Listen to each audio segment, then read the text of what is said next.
ప్రభుత్వంలో పూర్తిగా మద్యాన్ని నిషేధిస్తాం అని చెప్పి గట్టిగా కూడా చెప్తాం. నా సిపిఎస్ మనం అధికారంలోకి వచ్చిన వారంలో చేపించేస్తానన్న. తెలుగుదేశం పార్టీ అధినేత చంద్రబాబు బహిరంగ సభలో ముఖ్యమంత్రి జగన్ కనిపించారు.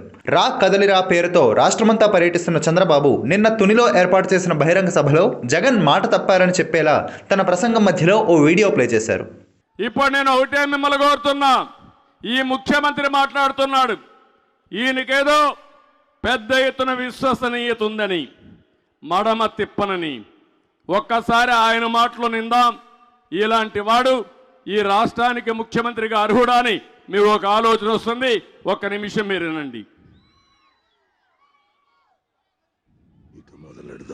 25కి 25 ఎంపీ స్థానాలు మనమే తెచ్చుకుందాం. ఆ తర్వాత ప్రత్యేక హోదా ఎలా రాకుండా పోతుందో కూడా గట్టిగా చూస్తామని చెప్పి కూడా చెప్పండి. మన ప్రభుత్వంలో పూర్తిగా మద్యాన్ని నిషేధిస్తాం అని చెప్పి గట్టిగా కూడా చెప్తాం. నా సిపిఎస్ మనం అధికారంలోకి వచ్చిన వారంలో చేపించేస్తానన్న. ప్రతి సంవత్సరం జనవరి 1వ తారీఖున ప్రభుత్వ ఉద్యోగాల భర్తీకి క్యాలెండర్ కూడా విడుదల చేస్తాను అని చెప్పి మీ అందరికీ కూడా హామీ ఇస్తా ఉన్నా. 200 యూనిట్ల వరకు మీకు కరెంటు ఉచితంగా ఇస్తామని చెప్పి మీ అందరికీ కూడా చెప్తా ఉన్నా. ప్రాజెక్టు 2021 జూన్ నాటికి కంప్లీట్ చేస్తాము. ఖరీఫ్ 2022 నాటికి నీళ్లు ఇచ్చే పరిస్థితి తీసుకొని వస్తానని కూడా ఖచ్చితంగా కూడా చెప్తా ఉన్నా. 2023 ఖరీఫ్ కు కల్లా ఈ ప్రాజెక్టు పూర్తి చేస్తామని చెప్పి చెప్తా ఉన్నా. 2025 ఖరీఫ్ కల్లా ఖచ్చితంగా గోదావరి పోలవరం ప్రాజెక్టు పూర్తి చేసి సమగ్ర సప్లాన్ చట్టాన్ని చట్టబద్ధంగా తీసుకొస్తామని చెప్పి హామీ ఇస్తా ఉన్నాము.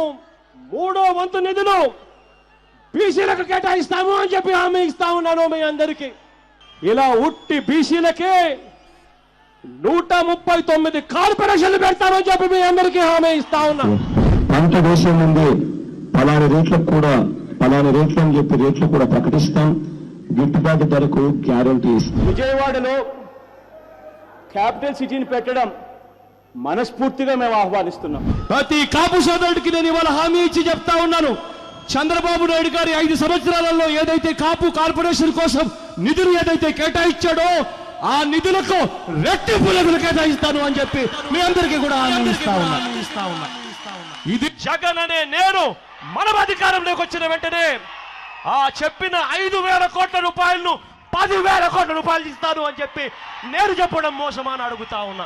సౌమ్యుడిగా పేరు పొందిన ఎక్స్ ఎంపీని అతి కిరాతకంగా ఇంట్లోకి చొరబడి వడ్డని తీసుకుని నరికి అత్యంత దారుణంగా చంపడం అన్నది ఇంతకన్నా దారుణమైన విషయం ఎక్కడా ఉండదు. కరెంటు ఛార్జీలు బాధుడే బాధుడు.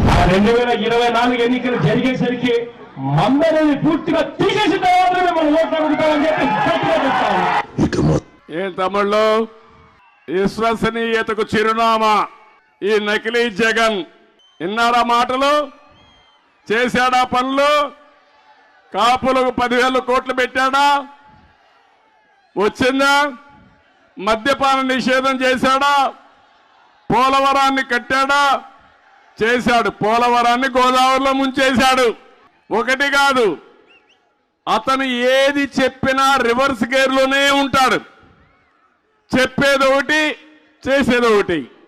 వేరే వాళ్ళ పైన నేరం వేస్తాడు, ఈయన ఆ నేరం ఈయనే చేస్తాడు. అదే మీరు చూశారు, బాబాయిని చంపి ఆ నేరం మనమే చేశాడు. ఎలాంటి రకం అంటే చంపి ఆ గొడ్డనే మన చేతిలో ఉన్నట్టు చూపించి మనల్ని పోలీస్ స్టేషన్ తీసుకుపోయి జైల్లో పెట్టి తద్వారా ఈయన రాజకీయం చేయాలనుకుంటున్నాడు.